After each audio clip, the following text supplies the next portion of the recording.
नमस्कार दोस्तों, स्वागत है आपका हमारे चैनल गुनाह या साजिश में। क्या आप यकीन कर सकते हैं कि एक शांत और खुशहाल परिवार की कहानी इतनी भयानक मोड़ ले सकती है।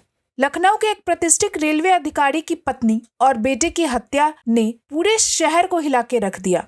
लेकिन इस कहानी में सबसे चौंकाने वाली बात क्या है?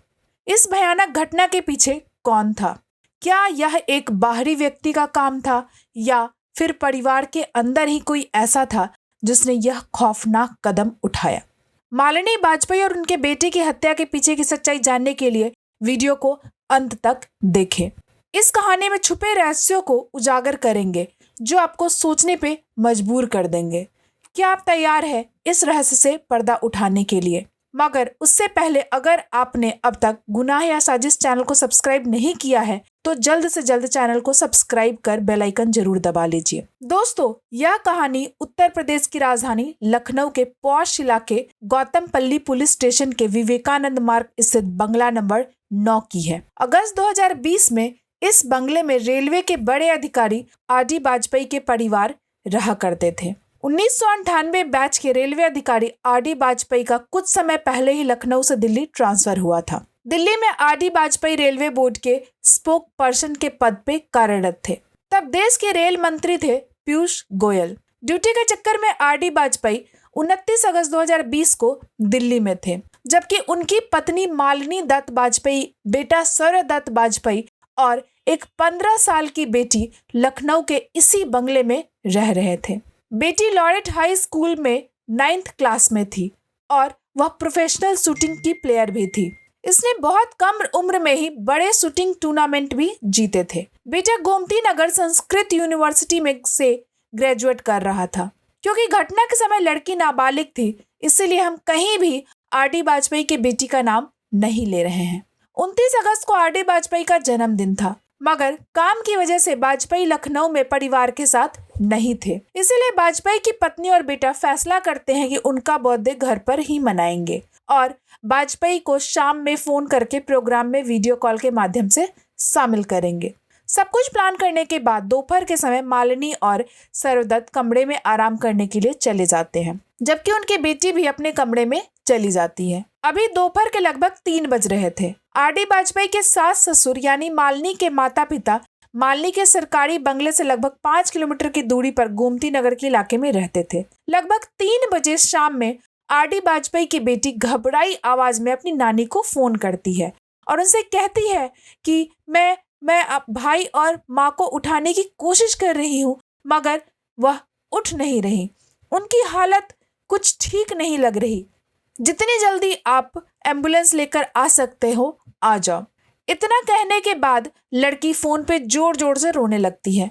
लड़की की रोने की आवाज सुनकर मालिनी की माँ घबरा जाती हैं। वह तुरंत इस बात की जानकारी अपने पति को देती हैं और फिर दोनों बस कुछ मिनट के अंदर ही भागते हुए आर.डी. वाजपेयी के बंगले पर पहुंच जाते हैं। नाना नानी और परिवार के दूसरे सदस्यों को देखकर लड़की और जोर से चिल्लाने लगती है और उनको एक कमरे की तरफ जाने का इशारा करती है। जब सभी कमरे में जाते हैं तो वहां का नजारा देखकर सभी के पैरों तले जमीन खिसक जाती है। वहां उन्हें नजर आता है कि कमरे में मालिनी और उनका बेटा सौर्यदत्त खून से लहूलुहान स्थिति में पड़ा हुआ है। वहां मौजूद लोग उन्हें जगाने की कोशिश करते हैं, मगर दोनों की ओर से कोई रिस्पॉन्स नहीं मिलता।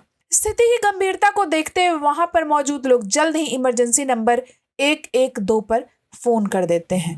बस कुछ ही मिनटों में एम्बुलेंस भी बंगले के बाहर पहुंच जाती है। इसके अलावा स्थानीय पुलिस स्टेशन के अधिकारी को भी मामले की जानकारी मिलती है और जानकारी मिलते ही वो मौके पे पहुंच जाते हैं। कमरे में ही मेडिकल टीम द्वारा दोनों का परीक्षण किया जाता है और उन्हें मृत घोषित कर दिया जाता है।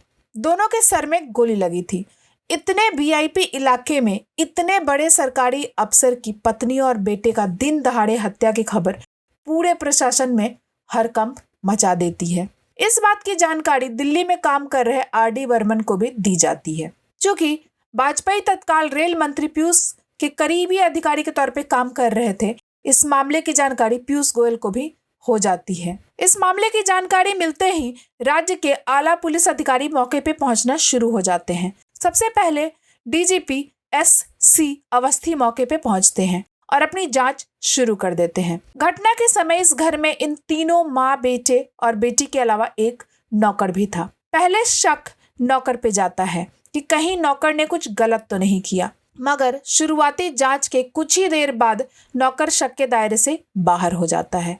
अब पुलिस दूसरे एंगल से जांच शुरू कर देती है कि कहीं बाहर से आकर किसी ने इन दोनों की हत्या तो नहीं कर दी, मगर जल्द ही पुलिस इस संभावना को भी खारिज कर देती है, क्योंकि जांच में कहीं से भी घर के अंदर किसी बाहरी के आने का कोई संकेत नहीं मिलता। अब इस मामले में पुलिस की कोई मदद कर सकता था तो वह थी घर में मौजूद लड़की। जब पुलिस वाले इस लड़की से पूछताछ शुरू करते हैं तो वो कुछ बताने से इनकार कर देती है और कहती है कि जब पापा आएंगे तभी मैं उन्हें सब कुछ बताऊंगी। जिस दिन यह घटना घटी उस समय देश में कोरोना का प्रकोप काफी बढ़ा हुआ था। इस वजह से हवाई जहाज भी बंद हो चुका था। इसलिए मामले की जानकारी मिलने के बाद आर.डी. वाजपेयी कार से ही दिल्ली से लखनऊ आ रहे होते हैं। बेटी की जिद थी कि पिता के आने पर ही सब कुछ बताएगी, मगर फिर भी पुलिस वाले संयम और समझदारी से जांच आगे बढ़ाते हैं और लड़की से इस घटने के बारे में कुछ जानकारी निकलवाना शुरू कर देते हैं। पूछताछ के दौरान लड़की अजीबोगरीब हरकतें करती रहती है। वह घर में भूत प्रेत होने जैसी बातें करती रहती है। इन सब बातों के दौरान पुलिस वाले नोटिस करते हैं कि लड़की लगातार अपने दोनों हाथों को छुपा रही है और वह लगातार अपने दुपट्टे को संभाल रही थी कि हाथ पर किसी की नजर ना पड़े। लड़की की इस हरकत को देखकर पुलिस वाले उससे हाथ से दुपट्टा हटाने को कहते हैं, मगर लड़की ऐसा नहीं करती। फिर पुलिस के कुछ अधिकारी प्यार से समझाते हुए लड़की के हाथ से दुपट्टा हटाते हैं तो सभी दंग रह जाते हैं, क्योंकि लड़की के दोनों हाथ में कम से कम 100 कटे के निशान थे और कुछ जख्म तो बिल्कुल ताजा थे। हथेली पर का घाव तो इतना ताजा था कि मानो जैसे हथेली को अभी थोड़ी देर पहले ही काटा गया हो। हथेली पे बैंडेज बंधा हुआ था। इसके बारे में जब पुलिस वाले उससे पूछते हैं तो वह कुछ क्लियर नहीं बता पाती और अजीब सी हरकतें करना शुरू कर देती है। इस बीच जब पुलिस वाले लड़की के कमरे की तलाशी लेते हैं तो कमरे में कुछ अजीब सी भूत प्रेत वाली किताबें मिलती है। बाथरूम के मिरर पे डिस्क्वालिफाइड ह्यूमन लिखा मिलता है और इसके बीचों बीच भी एक गोली दागी हुई मिलती है। घर में लड़की का लाइसेंसी पिस्तौल भी मिलता है। जैसा मैंने आपको पहले बताया था, लड़की प्रोफेशनल शूटर थी, इसीलिए बंदूक का लाइसेंस उसे मिल चुका था और उसी के लाइसेंसी बंदूक से 3 गोली फायर की गई थी। घटना वाले समय पर घर में 3 ही गोली चलाने के सबूत भी मिलते हैं। एक गोली सरदत्त के सर में मारा गया था, दूसरी गोली मालिनी के सर में मारी गई थी, जबकि तीसरी गोली बाथरूम के शीशे में डिस्क्वालिफाइड ह्यूमन लिखकर बीचों बीच चलाया गया था। पुलिस को शुरुआती जांच में ही संकेत मिलते हैं कि यह दोनों हत्याएं किसी और ने नहीं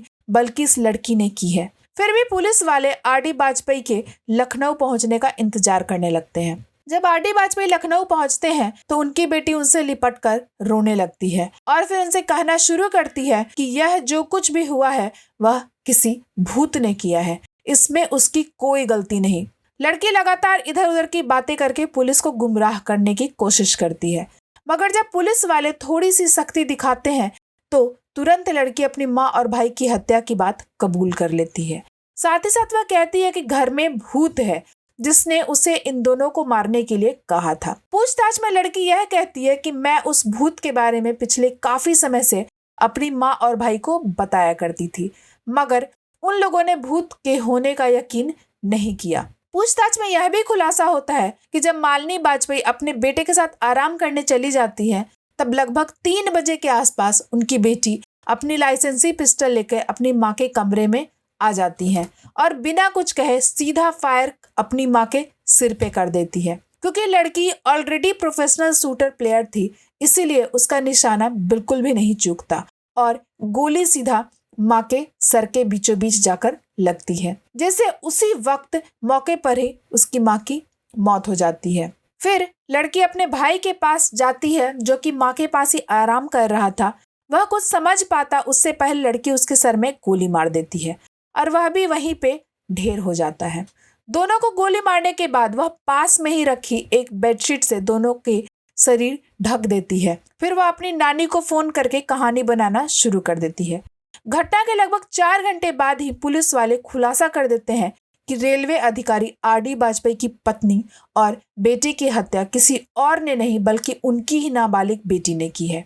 हालांकि पुलिस वाले साथ में यह भी बताते हैं कि लड़की की स्थिति से पता चलता है वह गहरे डिप्रेशन में है और उसकी दिमागी हालत ठीक नहीं है। उसके डिप्रेशन की हालत में ही अपनी माँ और भाई की हत्या की है। पुलिस यह भी बताती है कि लड़की की दिमागी हालत इतनी ज्यादा खराब है कि पिछले कई दिनों से वह खुद को ही नुकसान पहुंचा रही है। पुलिस लड़की के पास से एक ब्लेड और रेजर भी बरामद करती है जिससे वह अपना हाथ काटा करती थी। इस मामले में ट्विस्ट तब आ जाता है जब आर.डी. वाजपेयी पुलिस वालों के सामने अपना बयान दर्ज कराते हैं।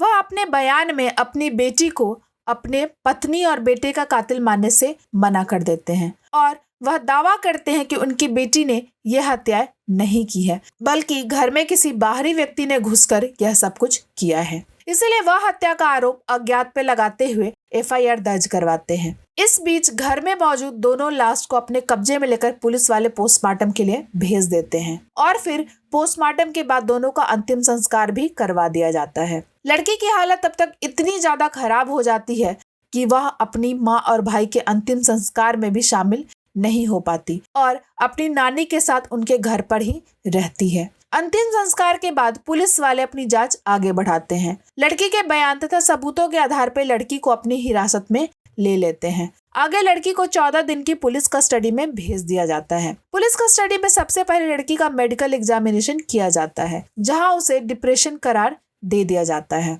फिर लड़की को जुवेनाइल कोर्ट में पेश किया जाता है। यहाँ आर.डी. वाजपेयी अदालत से रिक्वेस्ट करते हैं कि उनकी बेटी की हालत ठीक नहीं, इसलिए उसे जेल में रखने के बजाय उनके घर में ही कस्टडी में रखा जाए। Court RD. वाजपेयी की इस रिक्वेस्ट को मान लेता है और फिर लड़की को उनके घर में ही कस्टडी में रखा जाता है। साथ ही सिविल ड्रेस में पुलिस वाले उसके घर में तैनात कर दिए जाते हैं। आगे इस मामले में पुलिस बहुत कुछ नहीं कर पाती क्योंकि लड़की दिमागी तौर पे बीमार पाई जाती है।